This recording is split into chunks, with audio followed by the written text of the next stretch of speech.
Hello and welcome to the Glow Up Method, where we talk all things about personal development, personal growth. We share life stories and all in this quest to live a life that makes us individually proud. And so my name is Natasha. I'm so excited to be here with you today. And I'm just very grateful that you have tuned in and shown up. I am in so appreciation of that. So today, what I really want to talk about is something that is really near and dear, and it's ever present in what is happening in my personal life, in my struggles. However, it is something that is universal. It is something that maybe in my instance, what's bothering me particularly right now, maybe it's not even in your kind of near any of your experience, but I'm sure there is something that you can kind of relate to. So today, what I really wanted to talk about was about the fragility of life. Okay. And I also really wanted to talk about how we, in light of knowing, of having that awareness that life is fragile, it is not guaranteed, it is not accepted. It is not, there's no guarantee that 1 minute from now I'm going to be here. Right. So I talk about that a lot, not to be morbid, but as a real ever-present reminder. Yesterday I went into the gym, and again, like I said, I'm just coming back from an injury. I'm still not 100%. I'm 75%. So, I'm showing up at that level where I can at least maintain, because there's moments where I'm not in pain. And I just want to say I'm so grateful for those moments. And there's moments in which I'm able to move my body a little bit more fluidly, but I do realize that perhaps it's the shot, perhaps it's the personal healing, and perhaps it's the rest, or perhaps it's a combination of all of those elements and time that are helping put me on this road to improving physically. But I think that's also a metaphor for what's going on in the inside. And so why the fragility of life? So I go into the gym and of course, I'm a presence in there. Like I've said, I'm not sitting here just tooting my own horn. I go in there and I, for the most part, most days am in flow. I am so appreciative, and I love to share the story that anybody comes up and asks, how do you have so much energy? You must be dancing for years. You're a great dancer. And I'm like, no, I didn't dance. And if I did dance before, it was awkwardly, insecurely, and all these things. I didn't know what to do. I didn't think I was good enough. I believe people that said I wasn't a good dancer, all that shindig stuff that was going on in my mind. And, and it wasn't until 2021 that I found Dance Fitness, and it started all on a YouTube, and I'm going to shout her out. It was Mad Fit, because I want to shout her out because really it was her moves and her music and her courage to put herself out there that really was this ray of sunshine at this time when I needed it. And I didn't even know. So it was a recommendation from my daughter. And she said, you might like this girl. I know you've liked to dance before. I, at this point now, could walk a little bit more than the one block, but I really wanted to take my fitness to another level. And I knew doing the walks were going to be very successful. I just knew it was going to take a lot of time. And I didn't necessarily, I was evolving. Where it started for me was a 1 block walk and being out of breath. And I can't walk up the stairs it was an evolution, and this was part of the transition and the evolution. It was taking things to the next level. They were 15-minute workouts. I could barely get through 5. I was very honest to my kids, nobody comes down the stairs. If you want to drink, if you want to do anything, you do it before the workout or after. That time, the kitchen is closed, downstairs is closed. There are going to be things shaking on your mother that you do not want to see shaken. And, I just wanted to have this space. And it was the first time I ever communicated that I needed something. I needed a space for me. I needed to be alone in this place in the living room. And it was really hard for me to communicate that. And boy, let me tell you, the resistance. I mean, suddenly these people were parched during these 15 minutes and they didn't understand why they couldn't just come down in their home. And Chris was the biggest proponent of why I didn't deserve it. And now if I take it back and I look back, I think a lot of it was his fears. I don't think, as much as he wanted and he loved me, I don't think he wanted to see me succeed. I think me being overweight was this security blanket in an essence for him that he would say is nobody would want you. And, it's just this thing that I didn't think you were going anywhere. So I think in a way it was, my weight was also a security blanket for him as much as it was for me. And so again, I started with that. And so now when I move, when I go to the gym, it's because I can. And I can today, right? I know from my experience last week, I could not move. I was healed over in pain. People were like, you are looking very pale. Like, I was pushing myself to the limit, and I was really, really trying to mind over matter it. And it was too big. Like, it was too much. And it was probably pretty reckless of myself, to be honest. Like, I wasn't nurturing where I was, but because like I've said on here, is like, yes, maybe physically I'm in pain when I'm doing the moves, but if I'm not doing the moves, I'm emotionally in pain. So which pain do I want? And so learning how to balance that, where I'm at now, where it's like, I've taken the break, I've stepping back. I'm not in the blinder view here. I've taken a moment back, and I've realized that there can be a balance, right? Like, I will do what I can do and not push it so far, because I don't need to swing my hips in that direction if that's going to hurt me. Spinning in a circle for whatever reason, it hurts. So, I just won't do those moves, but I'll keep dancing, doing a little solo while everybody else is spinning around, and find a lot of pleasure in watching them being able to do it. So I'm at the back of the classroom, so I'm not like in the middle, or, and, causing anybody harm or anything like that, or messing them up, hopefully. So, and my instructor is aware, like I'm injured and I'm coming back slowly. So, no pressure there at all. But I had a friend. The whole point of this thing was, I'm not there.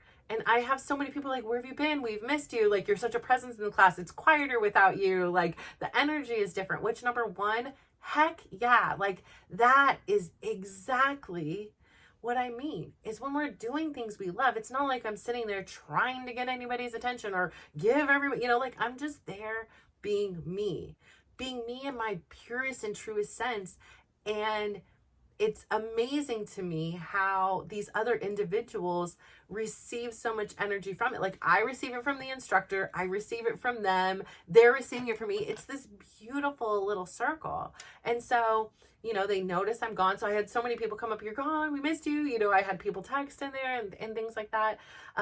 So it was really nice. And I had one woman come up and super, super, super vulnerably, like, came up, gave me a huge hug. Like I haven't had a hug like that in a really long time. It was like so nurturing, and it was just so, like, I just needed that hug. I had already gone in, like, prepared to have like a good day and a good class, and she just came up, and something about that hug just like felt like home. I don't know. It felt so genuine and sincere, and it wasn't like, I need to know what was going on in your life. It was just like, I see you, I care. And it was like a long, like, embrace. And I like felt like such a refueling in that.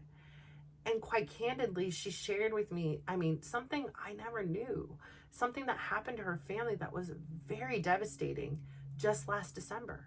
And I had no idea. She's shown up, she does her things, and I just had no clue of the hell that she had been in, right? Because she just shows up, she does her things, she wasn't there for a little while, but then she came back, and, you assume she's traveling or doing other things. And so it just was this reminder to me, the things that she was saying was how fragile life is, and how much time it takes when your life changes suddenly.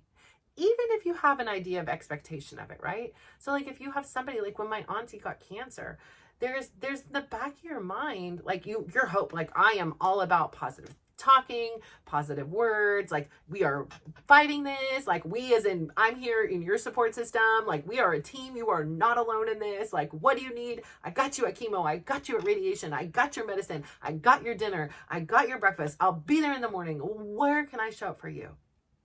How can I support you? How can I make this really, really difficult time just a little bit easier? Even if it's just for one moment, right? Or feel supported or feel loved. And so, like I say, yes, it is her battle, but I felt like it was a team. We were all praying, and there was a team. There were doctors, there were nurses, there were technicians, there were family members. There were friends. There were so many people in that battle with her. She did not go to war with cancer on her own. And so, but even though she had cancer, and even though I stay fully in faith and positive thinking and all those things, there is that element of when you get some kind of a diagnosis like that, diagnosis, whether it be that or even things with my own kids when it was a heart surgery or a brain surgery or, even a knee surgery thing, because things happen, right? Like you're reminded, or something happens to a friend or a loved one, or something like that, or you hear a mother or things like that. It's again another reminder of the fragility of life. And so her reminder to me was, and the message that I heard was, she shared very candidly and just so vulnerably. And I feel so grateful that she could lean on me, and she said, please don't tell anyone, not many people know, but I trust you, and of course I will never ever, I will take that one to the grave with me. Like I will never betray that trust that she put in me. And looking at her was just an inspiration. I saw her with completely different eyes, and it was a reminder, number one, you really just have no idea most times what someone's going through.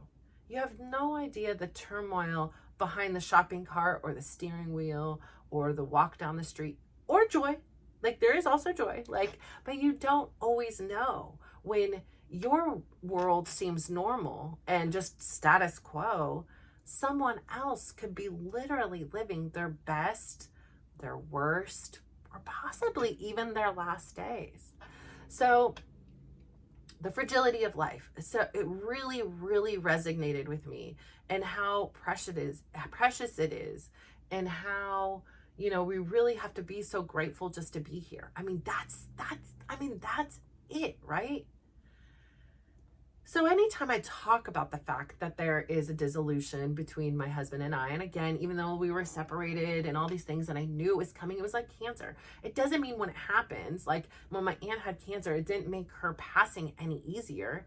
I mean, yes, you have some preparation, right? You have some, that that this is a possibility, right? Not that any day isn't a possibility. I mean, literally, like I say, you could just walk out and something happens, right? Like you lay in your bed and have a freaking heart attack. Like, which again, we literally, before I got on here, one of my favorite families in this entire city, amazing family, like amazing. I can't even say any more amazing words about these people.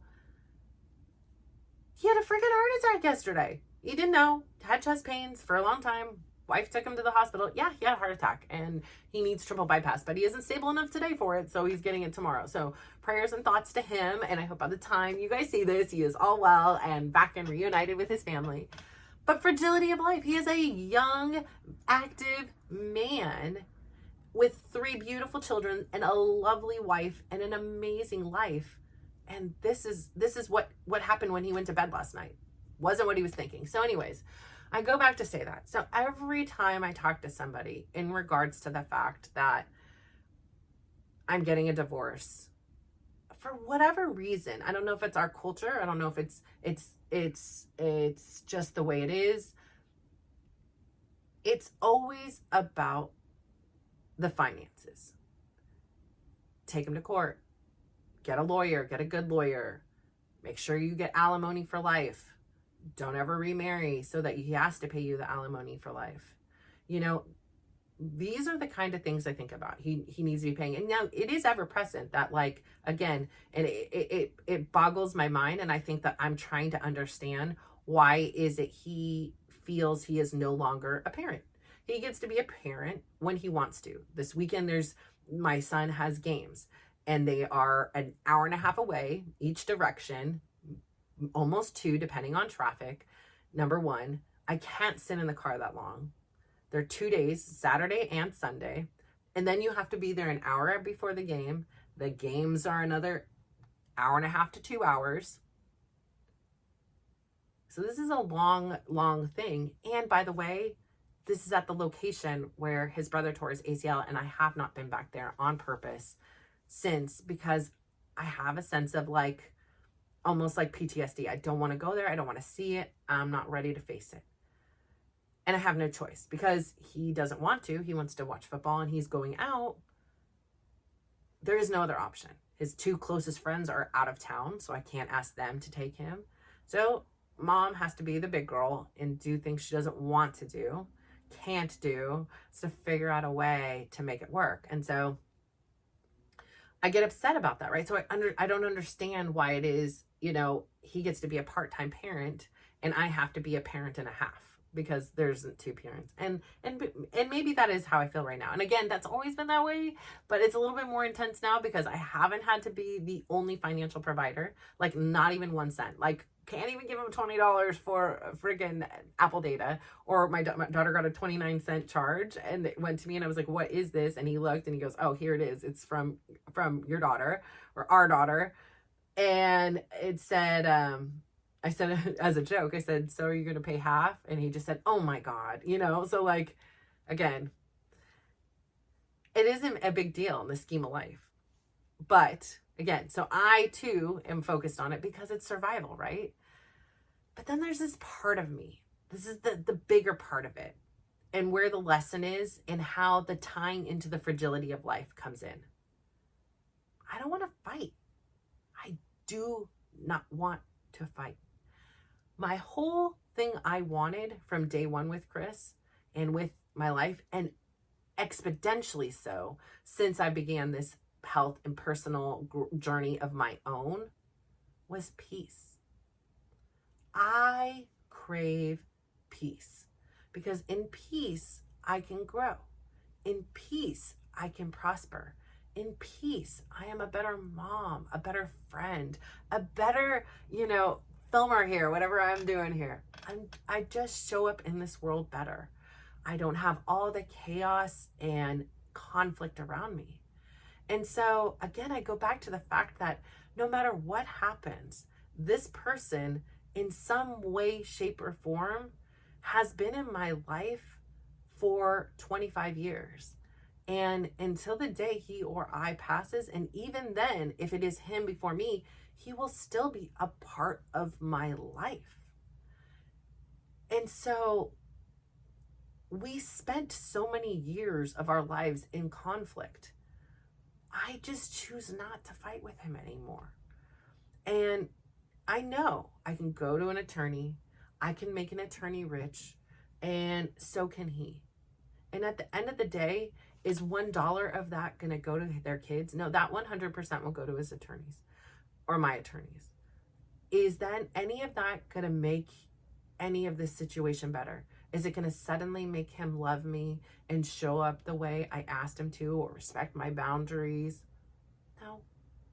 Is any of that going to, make the future where our kids graduate or a holiday or a birth of a child or any of that, is that going to make it a more pleasant experience for our kids, for ourselves, for our families and friends? No, it's not. And so for me, I think one of the things that I'm really reframing and redirecting my thought process is, I know this to be true. I do not want to fight. I don't want to fight with him. And I do want him happy, and I do want to be happy myself. Because guess what? If you have happy, healthy parents, your kids are going to be happy and healthy. And again, like I talked about yesterday, I have these expectations, and I want it done my terms, right? I wanted it done when the kids weren't here. I wanted it, done amicably. Okay, fine. You pay for 50% of the kids. I'll pay for 50%. I'm not asking for more. I'm just asking for fair. But remember, I did say this before. My dad told me long ago, life isn't fair. Don't expect it to be fair. So I'm over here trying to ration why it isn't fair, and why is it I have to do more, and why is it this, and I'm being punished, and I really am redirecting and reframing that. And let me tell you what I'm reframing. I can sit here and I can say, yes, by not getting an attorney, and by saying, I want to settle things civilly with you. And if settling civilly with you means I get no child support, and if settling civilly means I don't get any alimony, then that's just the way it's going to be. And let me tell you why. Because if I sit here and focus on what I lose, the little bit of money, the little bit of financial stability, the little bit of this, I'm losing sight of everything I have to gain.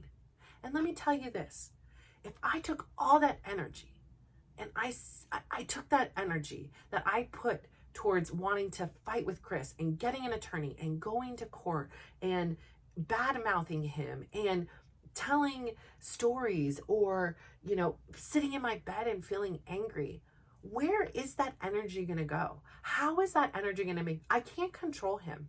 Because even if there is a court order to pay child support, even if there is a court order to pay alimony, my mom's husband doesn't pay her alimony.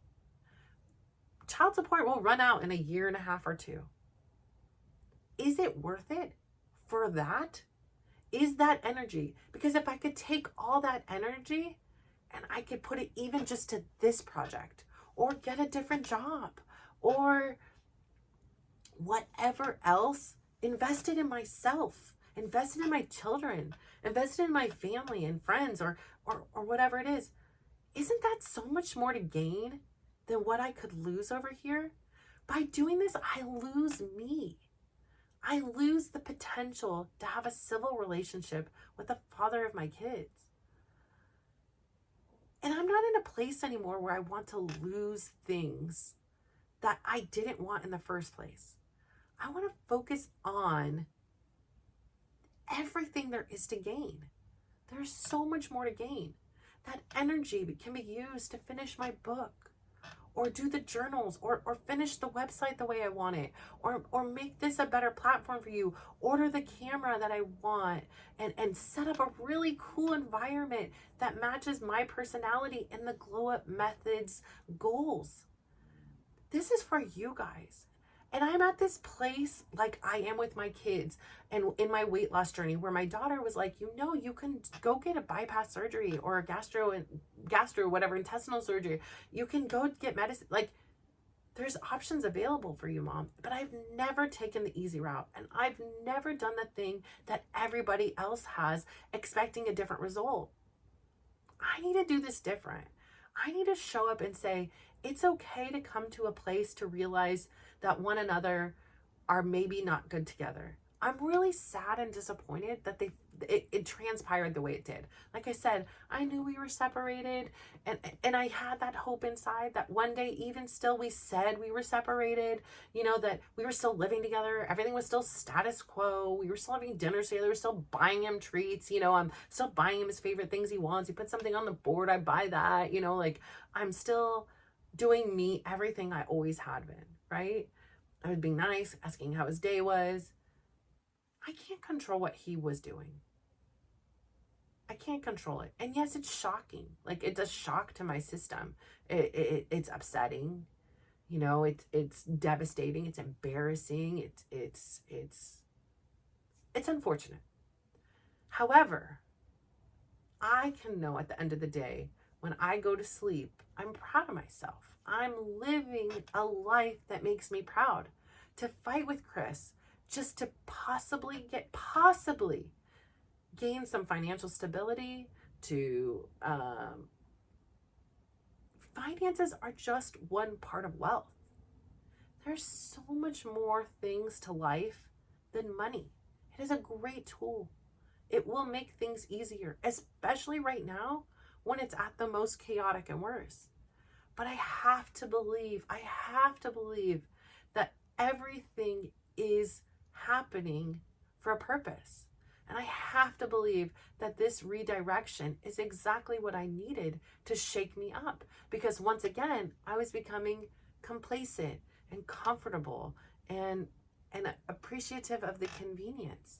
But it wasn't really thriving. And there was this thing always aching in the back of my mind and the back of my heart and the what ifs and is things going to work out and I don't want to fight and why is he coming home yelling and screaming? And my peace. There isn't a price tag to that peace because I don't know. What if it's true? I only have 100 days left to live, What if this thing in my back is something more serious than sciatica? Like, I don't know any of those things, right? Like, we just don't know. But what I do know is this: beyond the finances and beyond the lack of equity in showing up for the kids, I do have peace. Him and I can have conversations.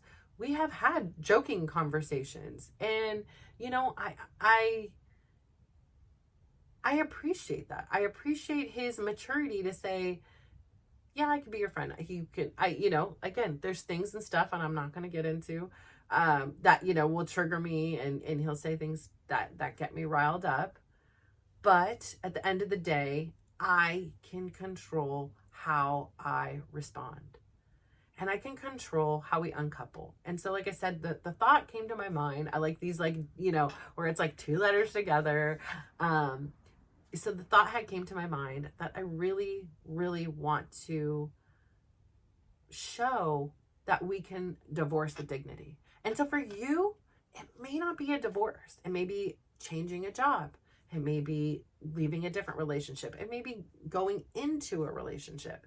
It could be moving, to a new location. I mean, there could be so many things going on in your life. But what I say is this, is life is fragile. And so oftentimes we choose what's convenient. We choose what's comfortable because we're afraid. And when we're afraid, we don't show up for ourselves the way we're supposed to. And so choosing where we put our energy and our time is such a powerful tool too. Money is not the only tool in the arsenal. Choosing the most valuable, like our time, our energy, it is finite. There isn't endless amounts of it. There is going to be an end. And so utilizing our power and taking our magical power back and say, I am not using my little bit of finite, powerful time to fight with you over money, over you showing up to being a dad. You choose not to give to your kids, and you choose not to show up as your dad, you will face those repercussions down the road. But what I can control is me. So I can beg, borrow, and steal the money. I probably won't steal it, but I can beg and borrow and make it and whatever it is. And I can show up for my kids 125%, 150%, 200%, whatever it is. And when I'm always a part of their life, just as I always have been, and he's over here wondering why my kids aren't talking to me or why my kids aren't coming over, that's his work to do, to figure out where did I go wrong and how do I repair it? Because I know I'm doing right by them. I'm doing right by me, and I'm doing right by them. And that's what is most important to me. It's not about me punishing Chris or punishing his future girlfriend or wife or if he's alone. It's not about that. It's not about him punishing him and having to write out a check to me every month and shame on you and whatever it is. Listen, I don't want it. He's made it clear that I am not of value for what I have contributed to this family. And that's his thought and belief. There's nothing that's going to change that by me taking him to court. It's just going to poke the bear even more. And I could fight him. I could, but I'm choosing not. And I know it doesn't make sense. And I know some people out there are like, but what about for the kids? And what about that? And a temporary fight is worth it in the end. Maybe that is true. But for me, it is not worth it at all. My peace, my energy, and my time being intentionally spent on things I like to do, I feel to me is more valuable than any compensation I could possibly receive from Chris. And so I say this to you to consider, what is worth fighting for in your life right now and what isn't. I will choose to fight for my peace. I will fight for my sanity, and I will fight for what is right for me. And that means me focusing my energy looking forward instead of complaining about the same things that are back here behind me. And maybe he doesn't see it now. And maybe he never will. But there probably will come a time in which that he was like, man, I messed that one up, because she's a good lady and she was really loyal to this family. And I don't think he'll ever find another person like me again. Although I do wish him much happiness. And I do hope he finds somebody that will treat him exactly the way he needs. And it can show up for him with love and care the way he needs it, that I was unable to. So I say all this to say, I am so grateful for you. Again, I just really need to focus on all the beautiful things in life in the midst of the storm. I am grateful for you. I'm grateful for you for so many reasons. I really hope that if there's anything I say, like it makes a connection, and maybe, you know, you can move about in this world a little bit different. It sends like a little teeny tiny ripple that you turn into this big wave. I really do hope that. And I really do appreciate this platform, because for me, number one, I have this thing where I'm looking back in time, and it really confirms some of the things that gets a little muddled in my brain when it's amidst of this chaos. Like, maybe I do want it back. Maybe it is, like, all these kind of things that kind of emotions that kind of flood up, and thoughts and feelings and stuff. And so I love that. But I love that I have this platform where I can sit down in this chair. I can have no clue what I'm going to say. And then I can really work through things and show what my experience is. And hopefully you can relate to it, and, you know, it can help impact your life or the lives of somebody else you know in a positive, remarkable way. So choose today where you spend your energy. What is worthy of your time, your space, and your energy? And so I'm so grateful that for a few minutes of your time, I was worthy of it. So I thank you so much. I really hope you have an amazing day. Please go out there, give somebody a big smile, give them a compliment, and just watch how they glow up. Bye.